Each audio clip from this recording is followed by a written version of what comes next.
আলহামদুলিল্লাহ রব্বিল আলামিন ওয়াসসালাতু ওয়াসসালামু আলা সাইয়্যিদিল মুরসালিন ওয়া আলা আলিহি ওয়া সাহবিহি আজমাইন। শহীদি কাফেলা প্রাণপ্রিয় সংগঠন বাংলাদেশ ইসলামী ছাত্র শিবির, ইসলামী ছাত্র শিবিরের গুরুত্বপূর্ণ শাখা পঞ্চগড় জেলা শাখা কর্তৃক আয়োজিত আজকের ঈদ পুনর্মিলন অনুষ্ঠানে উপস্থিত রয়েছেন বাংলাদেশ জামায়াতে ইসলামী পঞ্চগড় জেলা শাখার সম্মানিত আমির জনাব ইকবাল হোসেন, উপস্থিত রয়েছেন ইসলামী ছাত্র শিবিরের পঞ্চগড় জেলা শাখার সভাপতি জুলফিকার ভাই, উপস্থিত সাবেক সভাপতিবৃন্দ, সাবেক কার্যকরী পরিষদের সদস্যবৃন্দ এবং আজকের প্রোগ্রামে উপবিষ্ট প্রিয় ভাইরা, আসসালামু আলাইকুম ওয়া রাহমাতুল্লাহ। আলহামদুলিল্লাহ, অসংখ্য রক্তের বিনিময়ে 2024 সালে একটি মুক্ত বাংলাদেশে আমরা আজকে আমাদের ঈদ পুনর্মিলনী অনুষ্ঠানে সম্পৃক্ত হতে পেরেছি। জুলাই বিপ্লবের পরে বাংলাদেশে যেন একটা নতুন সংস্কৃতি চালু হয়েছে। আগেও আমরা ঈদ করতাম, কিন্তু ঈদে যেন এত আনন্দ ছিল না। আলহামদুলিল্লাহ, জুলাই বিপ্লবের পরে আমরা দেখতে পাচ্ছি যে সাধারণ মানুষদের মাঝে ঈদ মানে যে একটা আনন্দ, এই আনন্দটা মূলত আমরা রিয়েল আনন্দটাই দেখতে পাচ্ছি। আলহামদুলিল্লাহ, ইতিপূর্বে বিগত 16 বছর যারা ক্ষমতায় ছিল তারা আমাদেরকে নানাভাবে দমন করার চেষ্টা করছে, আমাদেরকে কোনো জায়গায় প্রকাশ্যে রাজপথে মিটিং মিছিল করতে দেয়া পর্যন্ত আমাদেরকে করতে দেয়া হয় নাই। আমাদের প্রত্যেকটা অফিস বন্ধ ছিল, নানাভাবে আমাদেরকে দমন করার চেষ্টা করা হয়েছে। তারা কি আমাদেরকে দমন করতে পারছে? আলহামদুলিল্লাহ, পারে নাই। গত বছরে এই পঞ্চগড়ে এই সাথীটিসিতে আসছিলাম, তখন আমরা বলছিলাম যে বাংলাদেশ মুক্ত হবে ইনশাআল্লাহ। যদি কোনো শক্তি বাংলাদেশকে মুক্ত করতে পারে, সেই শক্তির নাম হচ্ছে বাংলাদেশ ইসলামী ছাত্র শিবির। আলহামদুলিল্লাহ, আল্লাহ তাআলা আমাদেরকে একটা মুক্ত বাংলাদেশে চলাচল করার তৌফিক দান করেছে। জুলাই বিপ্লব অসংখ্য শহীদের রক্তের বিনিময়ে আমরা পেয়েছি। আজকে আমরা আনন্দ করতেছি, কিন্তু অসংখ্য পরিবারে সন্তান হারানোর বেদনা আমরা দেখতে পাচ্ছি। ভাই হারানোর বেদনা, বোন হারানোর বেদনা, বাবা হারানোর কান্না আমরা দেখতে পাচ্ছি। এই শহীদের রক্তের বিনিময়ে আমরা মূলত এই বাংলাদেশ মুক্ত করেছি। আমরা ওই সময় পলিটিক্যাল, হয়তো অনেকের মনে হইতো যে আমরা একটা পলিটিক্যাল বক্তব্য দিচ্ছি, যে পরিবর্তনটা করবে ইসলামী ছাত্র শিবির। কিন্তু যখন এই কোটা আন্দোলন শুরু হয়েছিল, একটা পর্যায়ে যখন গণহত্যা শুরু হয়েছিল, যখন 18-19 তারিখের গণহত্যা, 17 তারিখ থেকেই তো এক প্রকারের বলা যায় যে 16 তারিখে 6 জন মারা গিয়েছে, এরকম একটা অবস্থার মধ্য দিয়ে যাচ্ছিল। 18 তারিখে যখন কোথাও মানে ওইভাবে সমন্বয়কদের পাওয়া যাচ্ছিল, 19 তারিখে যখন প্রায় সবকিছু নিস্তব্ধ হয়ে আছে, সবাই যেন তাকাই ছিল কোন একটা দিকে। এই মুহূর্তটাতে এই আন্দোলনের ডিসিশন মেকিং এর জায়গাটা পুরোপুরি ইসলামী ছাত্র শিবিরের হাতে চলে আসে। আলহামদুলিল্লাহ, আমাদের কাছে যখন এই বিষয়টা আসছিল, তখন আমরা সিদ্ধান্ত নিয়েছিলাম যে 2024-এ আমরা একটা কিছু ঘটায় ছাড়বো ইনশাআল্লাহ। আমাদের সামনে দুইটা পথ ছিল, যে আগামী আরো 10, 15, 20 বছর হয়তো বা আওয়ামী লীগ এভাবে থাকবে, আমাদেরকে শোষণ করবে, অথবা এখন যাই হোক এই আন্দোলন টেনে নিয়ে যে এই আন্দোলনে আওয়ামী লীগের পতন ঘটাবো।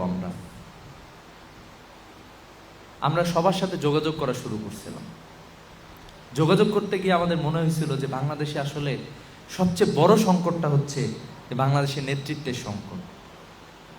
এই যে এত বড় একটা ফ্যাসিবাদকে দমন করবে, কে দমন করবে? কাউকে না কাউকে তো লিডারশিপটা নিতে হবে। এমন কাউকে লিডারশিপ নিতে হবে যে জীবনের পরোয়া করে না। এমন কাউকে লিডারশিপ নিতে হবে যার ঘরে যদি 100 কোটি টাকা কেউ এনেও দেয়, 1 টাকাও সে ছুবে না। এরকম একটা জায়গায় হচ্ছে ইসলামী ছাত্র শিবিরের চমৎকার যে রোল ছিল, এবং এই রোলের কারণে আমরা বলতে পারি যে আলহামদুলিল্লাহ বাংলাদেশের মানুষ চমৎকারভাবে ইসলামী ছাত্র শিবিরকে অ্যাকসেপ্ট করেছে। আন্দোলন অনেক কঠিন কঠিন পরিস্থিতি গিয়েছে, লাশের পরে লাশ, একটা সময় মানুষ নামতেছে না, একটা মরে যাওয়া আন্দোলন। সমন্বয়কদের 6 জন প্রধান সমন্বয়কদের একটা বড় অংশ বলছে যে আমরা আন্দোলন প্রত্যাহার করলাম ডিবি অফিসে। আমরা সিদ্ধান্ত নিয়েছিলাম যদি 6 জন যদি আয়সা বলে যে আমরা আন্দোলনের সাথে নাই, প্রয়োজনে 6 জনকে আমরা বাতিল করে দেব, সেকেন্ড লেয়ার থার্ড লেয়ারে আন্দোলন চলবে। তা আলহামদুলিল্লাহ আন্দোলন কিন্তু চলে গেছে এবং আমরা নতুন একটা বাংলাদেশ পেয়েছি অসংখ্য শহীদের রক্তের বিনিময়ে। আমরা আজকে চমৎকার একটা ঈদ পুনর্মিলনের আয়োজন করতেছি এই জায়গায়।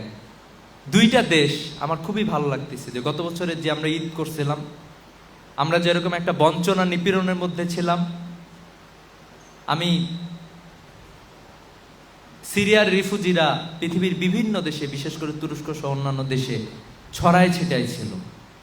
সিরিয়ান রিফিউজিরা প্রায় 70 লাখ মানুষ, আলহামদুলিল্লাহ সিরিয়া আজ মুক্ত হয়েছে, বাংলাদেশ আজ মুক্ত হয়েছে।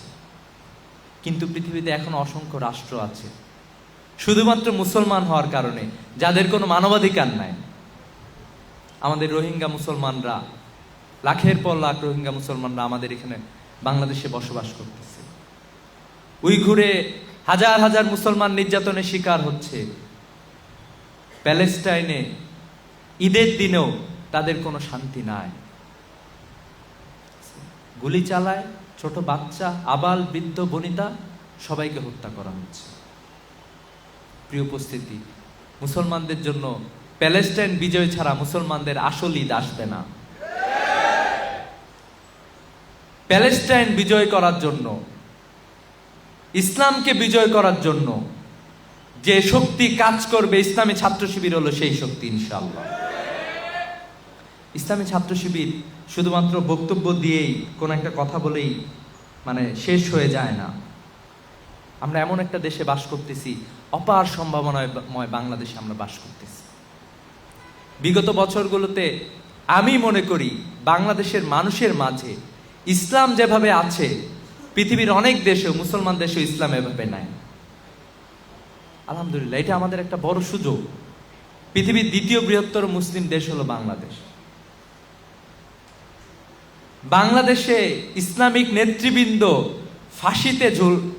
ফাঁসিতে ঝুলছে যে দেশ, সেই দেশটার নাম হচ্ছে বাংলাদেশ। যেই দেশের জমিনে শহীদের রক্ত ঝরছে সেই দেশে ইসলাম প্রতিষ্ঠা হবে ইনশাআল্লাহ। এই জন্য ইসলামী ছাত্র শিবিরের কর্মীদেরকে আমরা বিশেষভাবে কাজ করার জন্য আহ্বান জানাবো। আমাদের লড়াইটা অনেক বড়। আমাদের লড়াই আওয়ামী লীগ না, আমাদের লড়াই বিএনপি না, আমাদের লড়াই শুধুমাত্র ভারত না, পুরা পৃথিবীর বিরুদ্ধে আমাদেরকে লড়াই করার জন্য প্রস্তুতি গ্রহণ করতে হবে। দেখেন, আজকে পৃথিবী যতদিন মুসলমানদের হাতে ছিল, মুসলমানরা পৃথিবীর নেতৃত্ব দিয়েছে, ততদিন পৃথিবী সুন্দরভাবে চলেছে।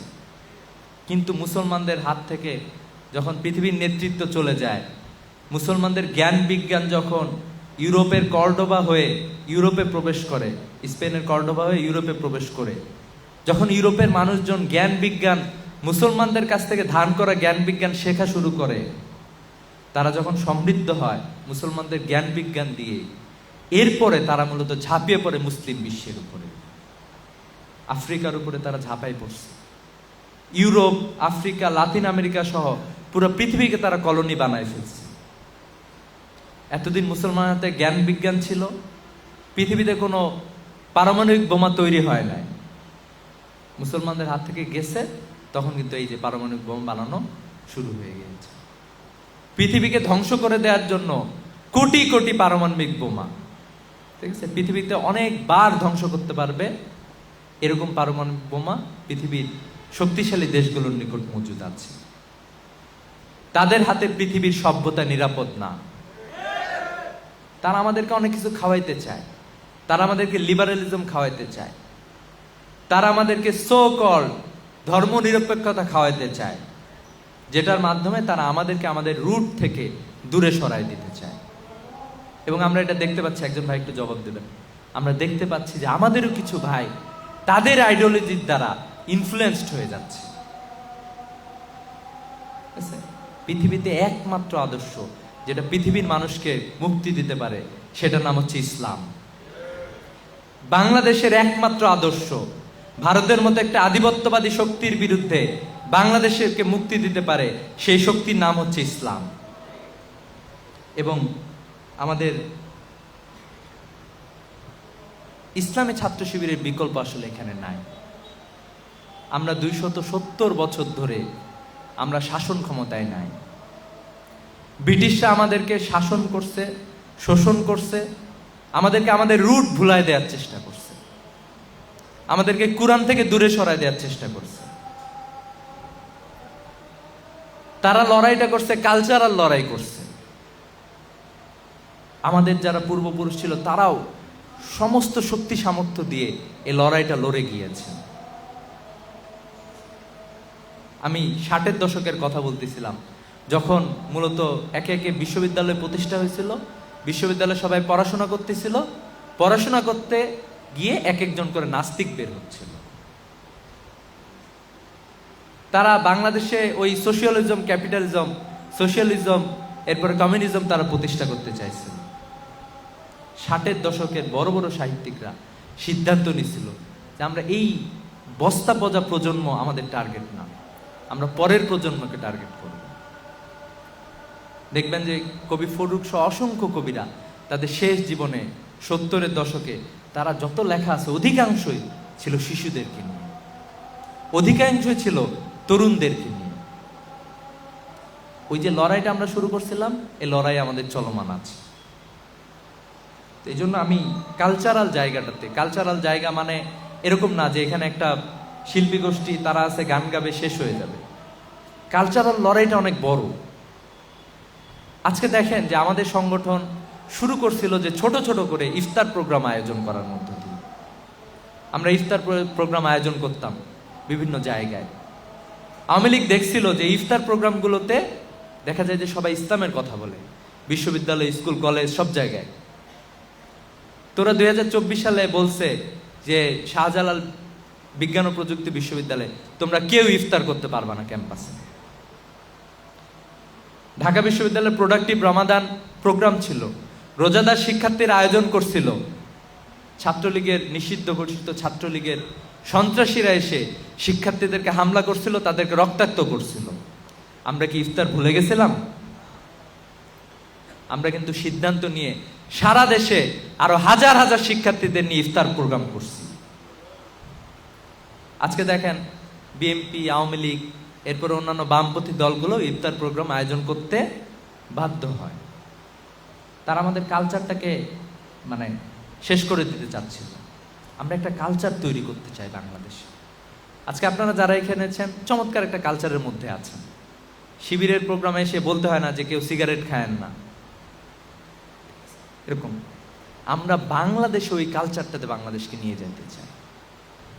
একটা ক্লাসের সবাই, ওখানে কেউ সিগারেট খাবে না,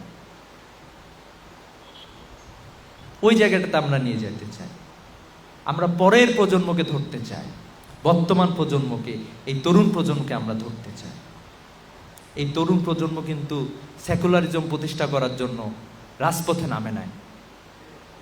যারা আমরা রাজপথে গিয়েছিলাম তারা দোয়া দুরূদ করে আল্লাহর কাছে তওবা চেয়ে রাজপথে নামছিলাম। যে কোনো একটা ছেলে, একটা মেয়ে, তাকে গিয়ে বলবেন যে কেন রাজপথে নামছিলাম, সব এইটাই অ্যান্সার দেবে। তো এই জন্য ইনসাফের বাংলাদেশ একমাত্র ইসলাম দ্বারাই সম্ভব। তো এই জন্য আমি আপনাদেরকে উদাত্ত আহ্বান জানাবো যে আমাদেরকে অনেক অনেক কাজ করতে হবে। 2025 মূলত একটা সম্ভাবনা তৈরি করেছে। 2025-এ বসে থাকার কোনো সুযোগ নাই। এখানে অসংখ্য সভাপতি ভাইরা বক্তব্য দিয়ে গিয়েছে।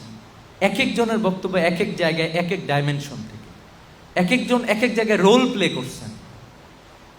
এগুলো আমাদের জন্য অনুপ্রেরণা, এগুলোই আমাদের সম্পদ। এই ত্যাগ, এই স্যাক্রিফাইসের কারণে আজকে বাংলাদেশের আমরা এই জায়গায় বসে আছি। সবার কাছে নানা ধরনের চ্যালেঞ্জ ছিল। আমি মনে করি 2025 সালের মতো বছর বিগত কোনো সময় ইসলামী ছাত্র শিবিরের জন্য আসে নাই। আমি জানি না সামনের দিন কি হবে। এই 25-এর 100% সুযোগ ইসলামী ছাত্র শিবিরকে, কর্মীদেরকে কাজে লাগাইতে হবে ইনশাল্লাহ। পারা যাবে না? পঞ্চগড়কে আমি আপনাদেরকে উদাত্ত আহ্বান জানাবো যে আপনারা এই জায়গাটাতে গড়ে তোলার চেষ্টা করবেন। কেউ কেউ বলে গিয়েছেন যে শিবির তো পলিটিক্যাল না। পলিটিক্যাল আসলে তো শিবির মোর দেন পলিটিক্যাল, পলিটিক্সের উপরে। যখন কেউ কোনো কিছু পারে না, সেই সময়টাতে শিবির নেমে আসছে। This is the politics. বাংলাদেশে যদি আবারও কোনো সংকট আসে, ইসলামী ছাত্র শিবির সামনের দিকে থাকবে ইনশাআল্লাহ। আধিপত্যবাদী শক্তিরা, সাম্রাজ্যবাদী শক্তিরা আমাদেরকে দমন করে রাখতে চায়, আমাদের তরুণদেরকে ধ্বংস করে দিতে চায়, আমাদের চেতনাকে ধ্বংস করে দিতে চায়। আমাদের চেতনা, আমরা যেরকম রাস্তাঘাটে লড়াই করব, সেই সাথে কালচারাল জায়গাটাতে মানুষকে ভিতর থেকে পরিবর্তন করা। সোসাইটিতে থাকবা তুমি, সোসাইটিতে ইসলামের রুলস এর মধ্যে তোমাকে থাকতে হবে। আমরা যদি এই কালচারটাতে নিয়ে যাইতে পারি, মানুষজন যাতে অর্গানিক্যালি তাকে ইসলাম পালন করতেই হবে, এরকম একটা জায়গায় নিয়ে যাওয়া দরকার। পারা যাবে না ইনশাল্লাহ? আল্লাহ আপনাদেরকে ইসলামের জন্য যে একটা চমৎকার সুযোগ তৈরি হয়েছে আমাদের জন্য, পঞ্চগড়ের এই ময়দানকে, বিশেষভাবে রংপুর অঞ্চল, এটা একটা সম্ভাবনার জায়গা, চমৎকার সম্ভাবনার জায়গা। এই সম্ভাবনা আপনারা কাজে লাগবেন, সে প্রত্যাশা রেখে আগামীর বাংলাদেশ ইসলামী ছাত্র শিবিরের বাংলাদেশ ইনশাআল্লাহ। আমরা শুধু এটা বক্তব্যে বলতাম, আমাদের ভাইয়েরা যখন বলতেন, আমরা যারা বলতাম অথবা যারা শুনতাম, আমরা কিন্তু সবাই আমাদের মাথা দিয়ে, অন্তর দিয়ে আমরা বলতাম যে আগামীর বাংলাদেশ হচ্ছে ইসলামী ছাত্র শিবির। জুলাই বিপ্লবের পরে এটাই প্রমাণিত হয়েছে, আগামীর বাংলাদেশ হচ্ছে ইসলামী ছাত্র শিবিরের বাংলাদেশ ইনশাআল্লাহ। আল্লাহ তাআলা আমাদেরকে সবাইকে যার যার জায়গা থেকে তৈরি হওয়ার, প্রস্তুতি গ্রহণ করার সুযোগ দান করুক। আপনাদের জন্য দোয়া করছি, আল্লাহ তাআলা আপনাদেরকে সবাইকে কবুল করুক। পঞ্চগড়ের ময়দানকে যাতে আমরা গড়ে তুলতে পারি সুন্দরভাবে, সে প্রত্যাশাকে শেষ করছি। আসসালামু আলাইকুম ওয়া রাহমাতুল্লাহি ওয়া বারাকাতুহু।